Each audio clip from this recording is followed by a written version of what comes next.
umpisahan po agad natin. Ito pong ating talakayan. Alam nyo ba mga kababayan na may post na inilabas etong si Senator Amy Marcos na kung saan mga kababayan nagpunta po silang dalawa ni Sara Duterte ng Qatar. At kung makikita nyo dito po sa mga larawan na ito, kasama po ni Senator Amy Marcos, eto pong si Sara Duterte. At ipinagbalaki pa rin nila mga kababayan ng kanya mga taga-suporta, nitong si Sara Duterte na dinumog daw po sa Doha, Qatar. Eto pong si Sara. Pero mga kababayan, alam nyo ba, kung matatandaan nyo yung nangyari dun sa mga DD-shit, di ba ilang buwan na ba yung nakalipas nung nakulong?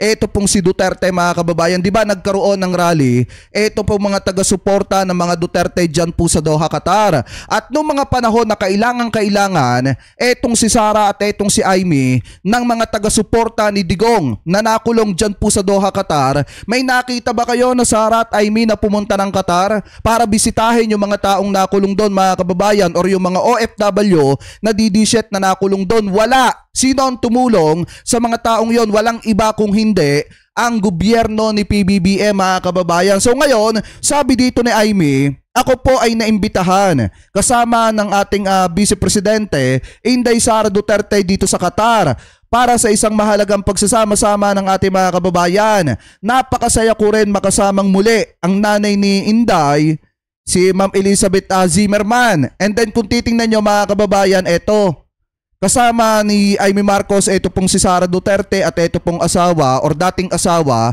nitong si Digong mga kababayan. So ngayon, kung titingnan nyo kapag masayahan yung pupuntahan, kapag okasyon mga kababayan, dyan yung makikita si Sara Duterte at ito pong si Amy. Yan yung isang patunay na kapag kailangan sila ng mga kababayang OFW, lalo na nung panahon na nakulong yung mga DD-shit mga kababayan na nagrally dyan sa Qatar para magpakita ng suporta kay Digong, hindi po natin sila nakitang nagpunta ng Qatar. Hindi nga natin nakita na kinumusta man lang nila yung mga OFW na nakulong dyan po sa Qatar. Sino? Mga kababayan ang tumulong doon. Syempre, ang gobyerno ni PBBM. So ngayon, may kumalat pa rin mga kababayang video na kung saan dinumog daw etong si Sara dito daw po sa Qatar kasama etong si Amy. Ito i-play po natin.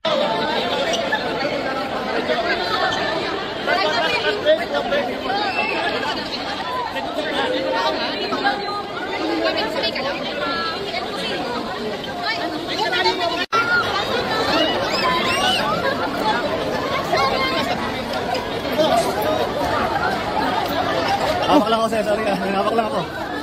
Ang caption dito mga kababayan dinumog ng mga Pinoy si Vice President Sara Duterte sa kanyang pag-iikot sa, tama ba to? Villaggio Mall sa Doha, Qatar kasama sina Senator Amy Marcos nitong Martes, May 27 mga kababayan. Ito, nagagawa nga nilang makapag-ikot-ikot mga kababayan sa mall ng Doha, Qatar. Pero nung panahon na kailangan si Sara Duterte ng mga taga-suporta ni Digong para bisitahin man lang sila doon or di kaya naman mga kababayan tulungan ni Sara Duterte dahil ipinagmalaki nga ni Harry Roque na malakas ang mga Duterte dyan po sa Doha, Qatar, hindi po natin nakita na nagpunta etong si Sara. Samantala, kapag mga kababayan pagpapakyut or di kaya naman pagpapapansin sa publiko yung gagawin at pagpunta dyan po sa Doha, Qatar para magpasikat mga kababayan, ang galing po nila. Yan yung isang patunay na lagi ko nga pong sinasabi sa inyo na kapag dumarating yung pagkakataon ng kagipitan, ang malalapitan talaga ng mga kababayang Pilipino po natin, kahit man ikaw ay kritiko o taga-suporta ng gobyerno ni PBBM, gobyerno pa rin yung tutulong sa inyo. Saka lang naman kayo titingnan ng mga yan. Sa totoo lang mga kababayan, saka lang kayo titingnan ng mga yan kapag masarapan or di kaya naman kailangan yung boto ninyo o yung suporta ninyo. Pero kapag dumarating yung pagkakataon na kailangan nyo sila, hindi nyo po mahahagilap yung mga yan. Kaya nga doon sa mga kababayan po natin na OFW dyan po sa Qatar, wala namang masamang sumuporta sa mga Duterte. Pero isipin nyo ring mabuti na kapag dumarating yung panahon na kailangan nyo ng tulong nila, hindi nyo naman po sila mahahagilap. Makikita nyo lang sila na nagpapakyut sa harap ninyo pero hindi talaga ninyo maaasahan kapag dumarating yung pagkakataon na kailangan nyo sila. Hawak lang ako. Ayan o. Ito pa, sabi nga dito ni Mel Alarco, no, yung Davao, baha, nandyan pa siya. Kapatid niya, Vice Mayor, wala din. Kaya nga po ito partida mga kababayan ha. Doon halos kinain na ng political dynasty ng pamilyang Duterte. Pero bakit binabaha pa rin ang Davao? Akala ko ba maganda ang Davao City? Bakit kinakain pa rin ng tubig? Di ba mga kababayan? Akala ko ba maganda ang Davao City? Bakit kinakain pa rin ng tubig? Ang lalakas ng loob nilang maghanap ng mga flood control project, pero dun mismo sa lugar nila mga kababayan kinakain sila ng tubig. 'Di ba? Partida, nandun yung pamilya ng political dynasty.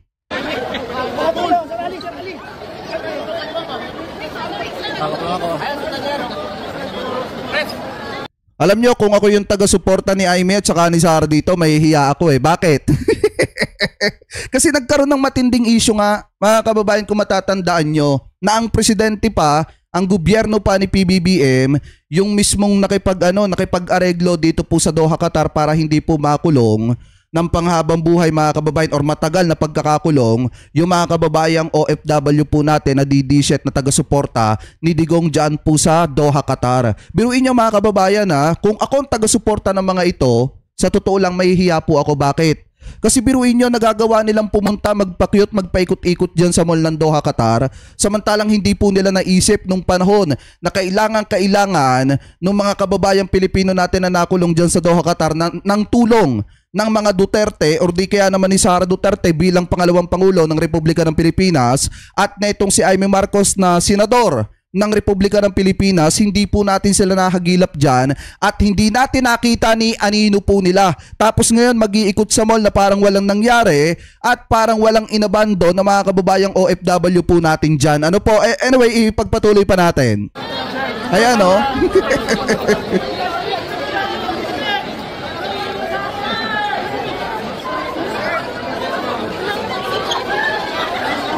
Hawak lang ako.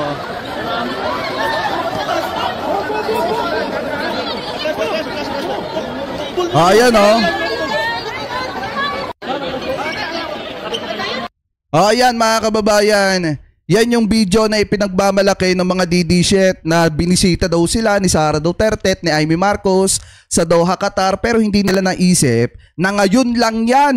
Pag natapos na yung kailangan sa inyo, yung suporta ninyo, syempre mga kababayan, nakuha na nakaboto na, ibinoto yung mga kandidato ni Sara Duterte kasama itong si Aimee, talagang magpapakitang gilas yan ngayon sa inyo. Pero kapag kailangan na ulit ninyo ng tulong nila, hindi nyo na po mahahagilap yan.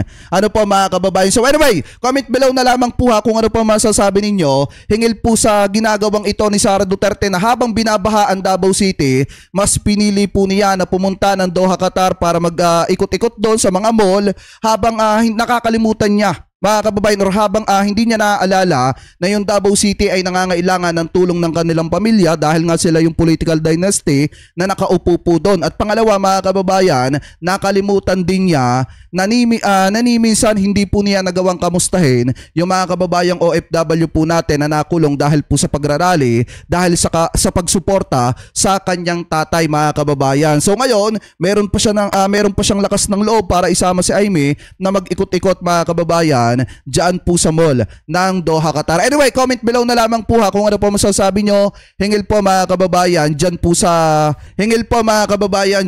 video na yan na tinalakay po natin.